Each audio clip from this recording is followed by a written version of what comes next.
کہ جب حکم آ جائے تو پھر حکم ماننا ہے، ادب. اور اس بات پہ ہمارے طالب علم بڑے پکے ہیں. مرید آج کل کے اس مسئلے میں بڑے کہتے ہیں صاحب نے خود کہا ہے کہ خیر صلاح ہے. انہوں نے خود کئی دفعہ کہا ہے جی تسی بڑے سیانے ہو، تانوں مطلب دی گل دی سمجھ جلدی لگتی ہے. انہوں نے خود کہا ہے کہ ٹائم ہو تو آیا کرو. یہ کب انہوں نے کہا ہے کہ مجبوری ہے روز ہی آنا؟ یہ انہوں نے کب کہا؟ ان کو بھی تو پتہ ہے نا مجبور ہے. تو آپ کو بھی تو پتہ ہے نا کہ ان کا آپ سے پیار ہے. آپ اس پر بھی تو تھوڑا غور کریں نا. لیکن ہم مرضی کا وہ ایک آدھ فکرہ نا، مرضی کا. وہ ایک طالب علم یہاں سے گیا تو میرا دل نہیں تھا جائے، تو وہ کہنے لگا جی مجھے حضرت صاحب نے خود کہا ہے، حضرت صاحب نے خود کہا. میں پوچھ کے آیا ہوں.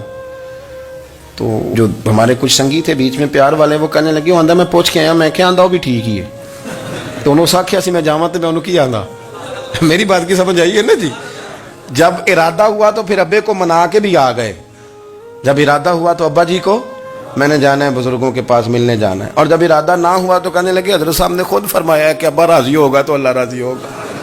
چھٹی مرضی کا ہے نا مزاج، تو مرضی کی کہانی.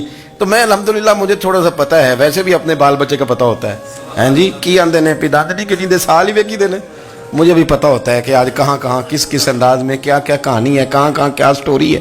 تو کبھی کبھی یہ سارا پیار ہی ہے، یہ بھی سارا اس میں بھی پیار ہی ہے. پتہ چل جاتا ہے کہ کل کہاں سے بات کر رہا تھا اور آج بات کہاں کر رہا ہے. یہ اپنا اپنا مزاج ہوتا ہے نا، اپنی طبیعت کے مطابق چلنا ہے. سنا یہی ہے کہ الامر فوق الادب، کہ جب حکم مل جائے تو پھر ادب نہیں کرنا، پھر حکم پہ. پر حضرت صدیق اکبر نے نرالا ہی کام کیا. حضور سید عالم صلی اللہ علیہ وسلم ایک صلح کرانے گئے، فرمایا میں دیر سے آیا تو جماعت کرا لینا.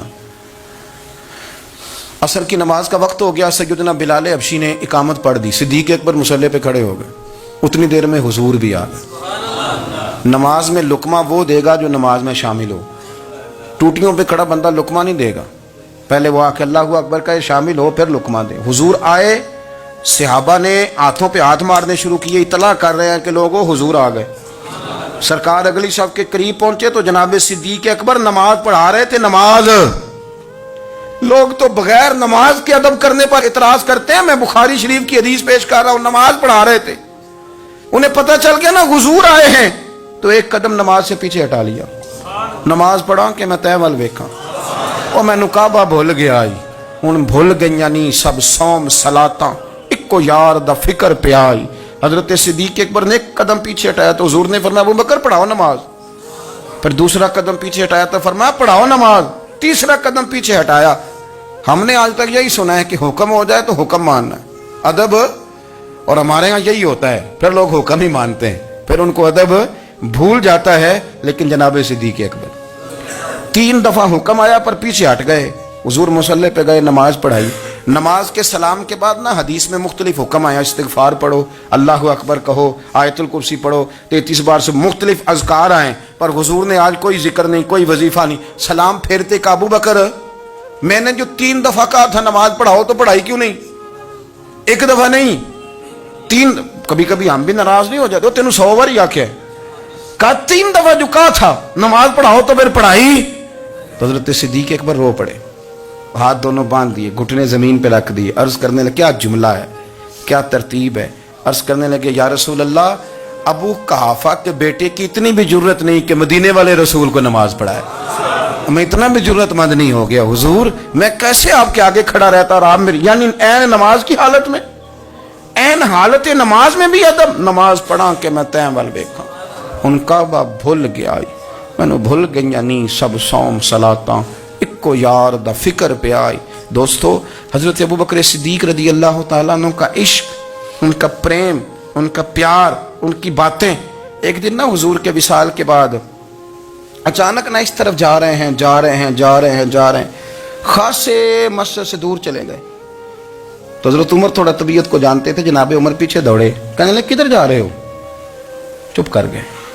کیا ہوا، کدھر جا رہے تھے؟ ابو بکر سیانے بندے ہو، امیر المومنین ہو، کہاں جا رہے؟ تو رو پڑے. کہنے لگے ایک دفعہ نا حضور سفر پہ گئے ہوئے تھے تو اس طرف سے واپس آ گئے تھے، تو مجھے خیال آیا شاید اس طرف سے آ نہ رہے ہوں. حضرت عمر رو پڑے. کہنے لگے ابو بکر اب تو حضور نے پردہ کر لیا، جنہاں دے دل بر جانی وچھڑن، کون روے پھر تھوڑا. سب روگاں دا روگ محمد جس دا نام. آپ ساری سیرت کی کتاب میں پڑھ لیں گے. ابو بکر صدیق کا وصال کس بیماری سے ہوا؟ لوگوں نے قول کیے ہیں کہ وہ سانپ کا زہر آ جاتا تھا، فلاں چیز تھی، لیکن کوئی بندہ وجہ تلاش کر سکا؟ کیا وجہ تھی وصال ہو گیا؟ کیا بیماری تھی؟ کیا تکلیف تھی؟ باقی وجوہات آپ کو ملیں گی. حضرت عثمان غنی شہید ہو گئے، حضرت عمر شہید ہو گئے، مولا علی، ابو بکر صدیق چلے گئے 63 سال کی عمر. وجہ کوئی نہیں بتائے گا. جب شدید بیمار ہوئے تو حضرت عمر فاروق نے ایک طبیب بلایا.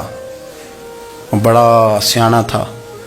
اس نے سارا چیک کیا تو نباز تھا. کہنے لگا یار کوئی بیماری تو سمجھ میں نہیں آتی.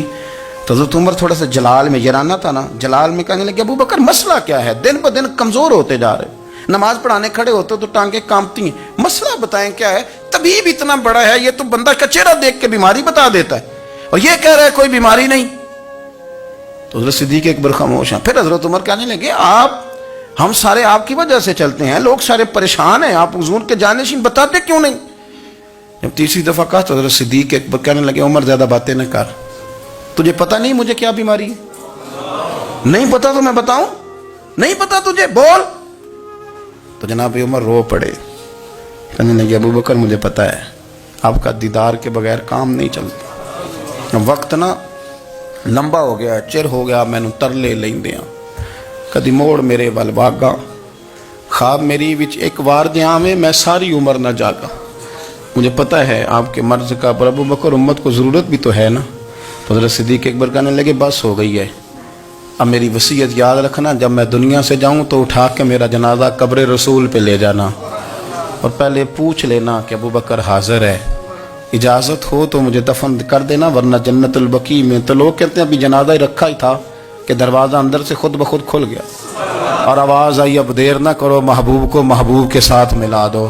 پانی پر میں سہیلیاں رنگا رنگ کڑے، اسی پریا اس دا جانی ہے جس دا. میں نے شروع میں ایک بات کی تھی کہ اپنی خواہشات کو نا حضور کا غلام بنا دیں، سوچیں سمجھیں کہیں وہ لفظ جو مدینے والے رسول کو پسند ہیں، پھر دیکھنا مسلمان ہونے کا مزہ آئے گا، پھر ذائقہ نصیب ہوگا. اللہ ان کے درجات بلند فرمائے. آخر دعوانا